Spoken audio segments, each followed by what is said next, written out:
আপনার কোয়ালিফিকেশন? আমি গ্র্যাজুয়েটেড। আজকে এখানে কি জন্য দাঁড়িয়েছেন? আমি এখানে যুবসাথী ফর্ম ফিল আপের জন্য, ফর্ম নেওয়ার জন্য দাঁড়িয়েছি। মানে যেটা 1,500 টাকা করে দিচ্ছে। হ্যাঁ হ্যাঁ হ্যাঁ। বলছি পড়াশোনা কতদূর করেছেন, কি কি করেছেন? আমি গ্র্যাজুয়েটেড, আমি টিচার্স ট্রেনিং আমার কমপ্লিটেড আছে।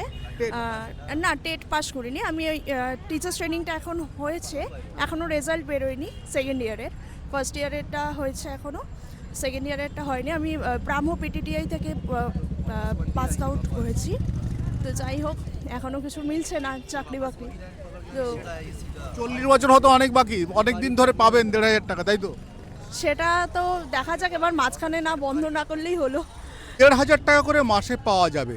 বেকার যুবক যুবতীরা তারা ওই 21 বছর থেকে 40 বছর পর্যন্ত পাবে, আর তার জন্য কিন্তু বিশাল লাইন। আজকে এক এক করে বলি আপনি কি জন্য দাঁড়িয়ে আছেন? যুবসাথীর জন্যই দাঁড়িয়েছি। কতটা সুবিধা? সুবিধা বলতে গেলে হাত খরচটাও তো একটু উঠতে পারে। হাত খরচ লাগে তো মাসে, তাই না? সে তো লাগবেই। কিন্তু এটা কি বেকারত্বের একটা সাবস্টিটিউট বলে মনে হয়? আমি ঠিক বুঝলাম না কথাটা, আরেকবার বলুন। বেকার বসে থাকার থেকে একটা 1,500 টাকা আসা, এটা অনেকটা ভালো মনে হয়। হ্যাঁ, সেটা একটা মানে একটা সাইড ইনকাম টাইপের। বলছি আপনার কোয়ালিফিকেশন? আমি হচ্ছে জুলজি অনার্স, আমি গ্র্যাজুয়েট, মানে জুলজি অনার্স 30 পাস আউট। চাকরি পরীক্ষা বসেছিলেন? হ্যাঁ, বসেও ছিলাম। আমি একটা প্রাইভেট ফার্মে চাকরি করেওছি, তো সেটা আমি এখন ডিসকন্টিনিউ আমার পারিবারিক সমস্যার জন্য। তো আমি আবার বেটার জবের চেষ্টাও করছি। এখন বেকার রয়েছে? এই মোমেন্টে আমি আনএমপ্লয়েড। কি নাম আপনার? আমার নাম সুপ্রকাশ। কি করেন? আমি একটা প্রাইভেট সেক্টরে কাজ করি। দিদি যেটা দিচ্ছে খুবই খুশি। আশা করি এপ্রিল মাসে দিদি যেন জেটে। মামাটি মানুষ জিন্দাবাদ, মমতা ব্যানার্জি জিন্দাবাদ, অভিষেক ব্যানার্জি জিন্দাবাদ। এই 1,500 টাকা কতটা কাজে লাগবে? দেখুন, 1,500 টাকা তো সংসার চলে না। না। আগে আমাদের সংসার চলতো 1,500 টাকা। সাপোর্টিং। এটা সাপোর্টিং, এই হচ্ছে কথা। হাত খরচটা চলে যাবে ইয়াং ছেলেদের, এই হচ্ছে। হ্যাঁ, পড়াশোনা কতদূর করেছেন? পড়াশোনা আমি গ্র্যাজুয়েট, বিকম। তারপরে প্রাইভেট জব করবেন? প্রাইভেট জব করছি, এটা দিচ্ছে বলে ফর্ম ফিল আপটা করলাম স্যার।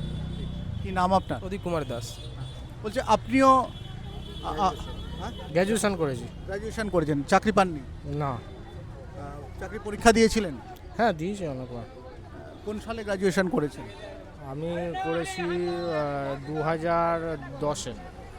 10-এ, মানে অনেক দিন। হ্যাঁ, অনেকদিন। এখন তো মোটামুটি 38 বছর বয়স হয়ে গেল। কি করছেন তাহলে? এখন নর্মাল প্রাইভেটে কাজ করি।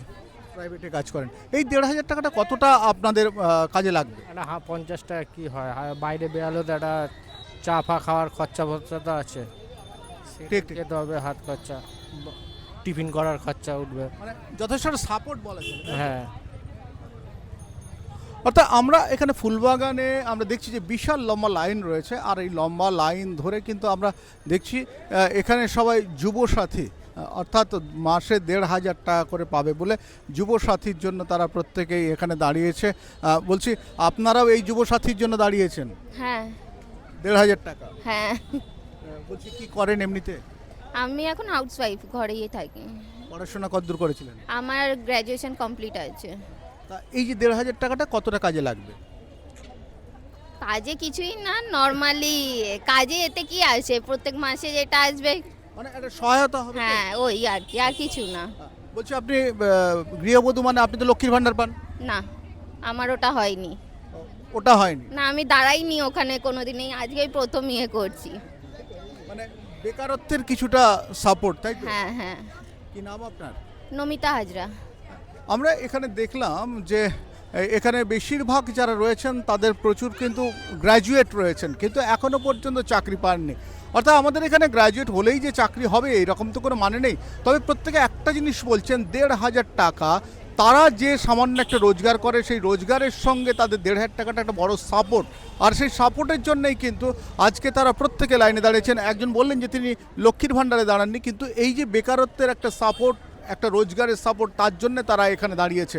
তবে আমরা দেখছি যে ভেতরের দিকে কিন্তু এখনও লম্বা লাইন গেছে, আর সেই লম্বা লাইনে কিন্তু এক এক করে আমরা দেখতে পাচ্ছি প্রত্যেকে দাঁড়িয়ে রয়েছে, ফর্ম হাতে নিয়েছেন এবং ফর্ম জমা দিচ্ছেন, এবং ফর্ম জমা দিয়ে তারা প্রত্যেকেই কিন্তু সামনে। কি ভাই, জমা দেওয়া হলো? জমা দিলে? বলছি এই যুবসাথী ফিল আপের জন্য? হ্যাঁ হ্যাঁ। বলছি আপনার মানে এটা কি এডুকেশন কি রয়েছে? আমার গ্র্যাজুয়েশন রয়েছে। কিসে? আমি বিকম। বিকম হ্যাঁ কমার্সে কোন সালে পাশ করেছেন? 2022। এই যে 1,500 টাকা করে যেটা দেবে, এটা কতটা সাপোর্ট হবে? অনেকটাই সাপোর্ট, আমরা তো মধ্যবিত্ত ঘর থেকে বিলং করি, তো এটা পেলে এটা অনেকটাই বড় একটা হেল্প হবে।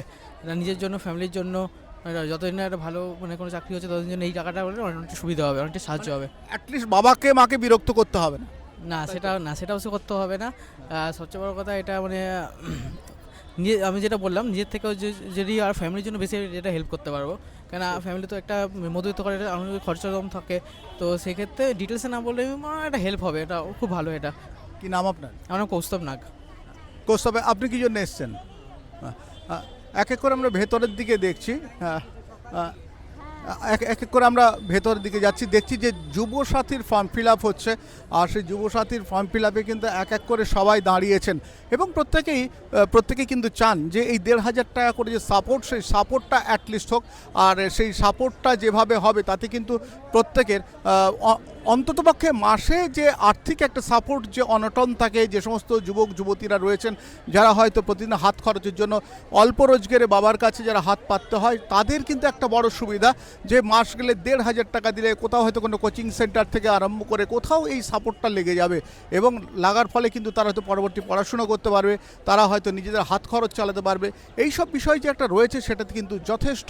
শুধু মাসে 1,500 টাকা ভাবলে হবে না, সারা বছরটা যদি ভেবে থাকেন 18,000 টাকা তারা পাবে সারা বছরে। আমি শঙ্কু, রয়েছে ইন্ডিয়া নিউজ 24।